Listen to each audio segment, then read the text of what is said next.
Hello everyone, welcome to Deepa's kitchen. आज मी बनवली आहे सोलापुरी स्टाईलमध्ये मस्त अशी चटपटीत झणझणीत मस्त चटणी बनवली आहे शेंगदाण्याची। तर व्हिडिओ नक्की पूर्ण बघा। व्हिडिओ कसा वाटला तर मला नक्की कमेंटमध्ये सांगा। व्हिडिओला लाईक करा आणि चॅनलला सबस्क्राईब करा। तर इथे मी काय करते की शेंगदाणे घेते। तर शेंगदाणे माझ्याकडे मीडियम साईजचे शेंगदाणे होते। जर तुमच्याकडे मोठ्या साईजचे शेंगदाणे असेल तर तुम्ही ते घेऊ शकता, कारण की ह्या शेंगदाण्याच्या चटणीला म्हणजे आपण सोलापुरी स्टाईलमध्ये बनवतोय ना, तर त्याच्यामध्ये मोठे शेंगदाणे घेतात। म्हणजे साईज जी शेंगदाण्याची आहे तर ती मोठी घेतली जाते।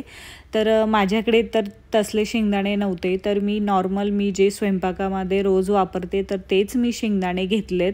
तर इथे मी 1 वाटी शेंगदाणे घेतलेत आणि ह्या शेंगदाण्याला ना मस्त असं छान असं खरपूस भाजायचं आहे बघा, कमी गॅसवर। आणि बघू शकता किती छान मस्त आपले जे शेंगदाणे आहे तर ते छान भाजलेत आणि एका प्लेटमध्ये त्याला टाकायचे। तर तुम्ही बघू शकता जे शेंगदाणे आहे तर बरेचसे शेंगदाण्याचे छान असे छिलके निघालेत आणि छान त्याला क्रॅक पडेपर्यंत एकदम मस्त असे खरपूस भाजायचे बघा आपल्याला। आणि त्या शेंगदाण्याला थोडंसं थंड होऊ द्यायचे, म्हणजे थंड झालं ना की ते छान असे त्याचे छिलके निघतात। तर मी असं ऐकलंय की जे शेंगदाण्यामध्ये कोंब असतात ना तर त्या कोंबामुळे आम्लपित्ताचा त्रास होतो असं मी ऐकलंय।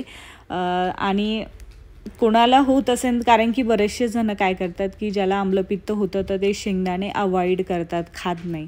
तर ते हे पण एक रिझन असू शकतं की त्या कोंबामुळे आम्लपित्ताचा त्रास होतो असेल। तर इथे मी लसण घेतला आहे, कमीत कमी 10 ते 15 लसणाच्या कळ्या घेतल्यात आणि छान त्याला स्वच्छ करून घ्यायचं आहे, छिलके त्याचे काढून घ्यायचे। आणि इथे मी 2 चम्मच, म्हणजे जे आपण पोह्याचं चम्मच आहे म्हणजे पोहे वगैरे खातो तर त्या चमच्याने 2 चम्मच तिथे जिरे घेतलेत आणि छान असे मस्त छिलके आपले बघू शकता किती मस्त निघालेत शेंगदाण्याचे।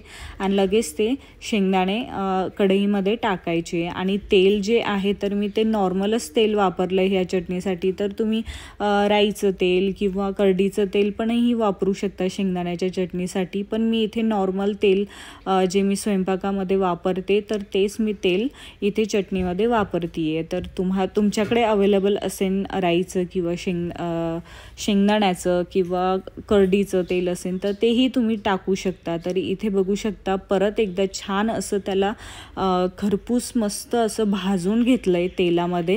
तर काय करायचं की तेलाची क्वांटिटी जी आहे ना ती थोडीशी वाढवायची आहे याच्यामध्ये। जर तुमची चटणी कोरडी तुम्हाला वाटत असेल तर तुम्ही परत त्याच्यामध्ये थोडंसं तेल टाकून, म्हणजे तेल जेव्हा टाकसान तर ते गरम करून टाकायचे, एकदम धुवाधार गरम करायचे त्या तेलाला आणि मगच नंतर आपल्याला चटणीमध्ये टाकायचं आहे। तर इथे मी काय करते की काश्मीरी लाल मिर्च पावडर घेतली आहे 1.5 चम्मच, म्हणजे ती काहीही तिखट नसते, फक्त ती कलरसाठी असते। तर आणि 1 चम्मच इथे मी तिखटवाली मिरची पावडर घेतली आहे आणि मीठ घेतलं आहे, तर चवीनुसार मीठ घ्यायचं आहे। तर इथे मी 1.5 चम्मच मीठ घेतलं आहे। तर इथे मस्त छान अशा खलबत्त्यामध्ये मी कुटून घेते आहे त्याला। तर त्या खलबत्त्यामध्ये एवढी चटणी बसत नव्हती, मला वाटलं ते बसून जाईन पण ती बसत नव्हती। तर मी थोडंसं वाटीमध्ये त्याच्यातलं काढून घेतलं सारं काही आणि म्हटलं नंतर याला परत त्याच खलबत्त्यामध्ये छान असं कुटून घेते। तर बघू शकता मस्त अशी म्हणजे जे शेंगदाणे जेव्हा फोडताना आहे ना एकदम असं क्रंची टाईपमध्ये वाटत होते, ते फोडायला एकदम कडक असे वाटत होते। तर काय करायचे की शेंगदाण्याची जी चटणी आहे तर ती छान अशी कुटून घ्यायची आहे खलबत्त्यामध्ये। जर तुम्ही मिक्सरमध्ये काढत असेल तर एकदम स्पीड जो आहे मिक्सरचा एकदम फुल नाही करायचा, काय करायचं की चालू बंद असं करायचं आहे। म्हणजे काय होईल की चटणी जी आहे तर ती जास्त बारीक होणार नाही, पण शक्यतोवर झालं तर खलबत्त्यामध्ये छान त्याला कुटा, कारण की खलबत्त्यामध्ये कुटलेल्याची चवच वेगळी असते आणि मिक्सरमध्ये बनवल्याची ती पण खूप वेगळी टेस्ट असते।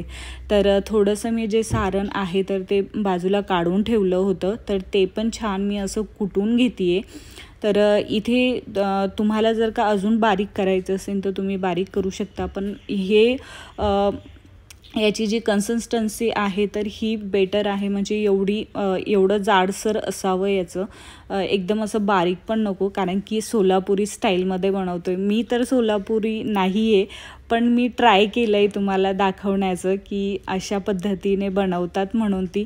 तर आमच्या घरी खूप आवडते बघा ही चटणी, आणि आमच्या घरी खूप दिवसापासून चालू होतं की बनव बनव बनव. फायनली आज बनवलंच मी शेंगदाण्याची चटणी.